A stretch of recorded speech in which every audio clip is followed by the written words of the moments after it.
Welcome to the We Are Storytellers Daily Directional Podcast. These are navigational messages designed to keep us pointing in the right direction. Genesis chapter 21. Now the Lord was gracious to Sarah, as he had said, and the Lord did for Sarah what he had promised.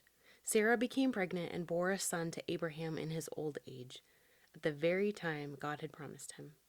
Abraham gave the name Isaac to the son Sarah bore him.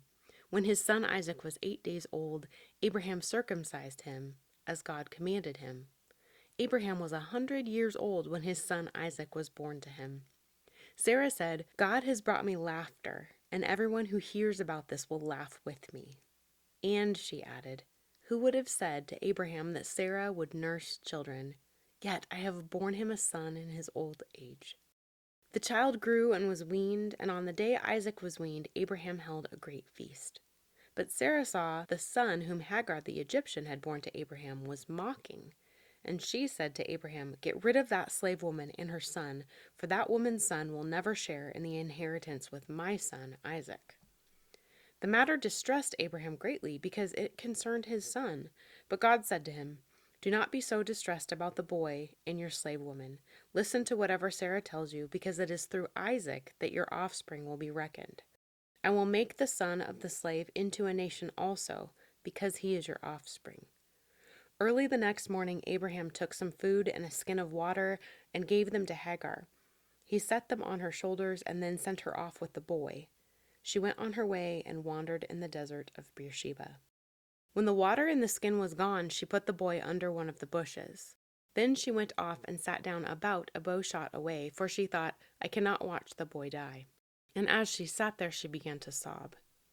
God heard the boy crying, and the angel of God called to Hagar from heaven and said to her, "What is the matter, Hagar? Do not be afraid. God has heard the boy's crying as he lies there. Lift the boy up and take him by the hand, for I will make him into a great nation." Then God opened her eyes, and she saw a well of water. So she went and filled the skin with water and gave the boy a drink. God was with the boy as he grew up. He lived in the desert and became an archer. While he was living in the desert of Paran, his mother got a wife for him from Egypt. At that time Abimelek and Phicol, the commander of his forces, said to Abraham, "God is with you in everything you do. Now swear to me here before God that you will not deal falsely with me or my children or my descendants. Show to me and the country where you now reside as a foreigner the same kindness I have shown to you." Abraham said, "I swear it." Then Abraham complained to Abimelek about a well of water that Abimelek's servants had seized. But Abimelek said, "I don't know who has done this. You did not tell me, and I heard about it only today." So Abraham brought sheep and cattle and gave them to Abimelek, and the two men made a treaty. Abraham set apart 7 ewe lambs from the flock, and Abimelek asked Abraham, "What is the meaning of these 7 ewe lambs you have set apart by themselves?" He replied, "Accept these 7 lambs from my hand as a witness that I dug this well." So that place was called Beersheba, because the two men swore an oath there. After the treaty had been made at Beersheba, Abimelek and Phicol, the commander of his forces, returned to the land of the Philistines. Abraham planted a tamarisk tree in Beersheba, and there he called on the name of the Lord, the eternal God. And Abraham stayed in the land of the Philistines for a long time.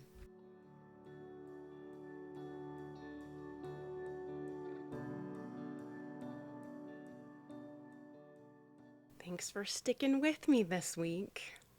Here are today's questions. Number 1, who was born as the answer to God's promise to Abraham?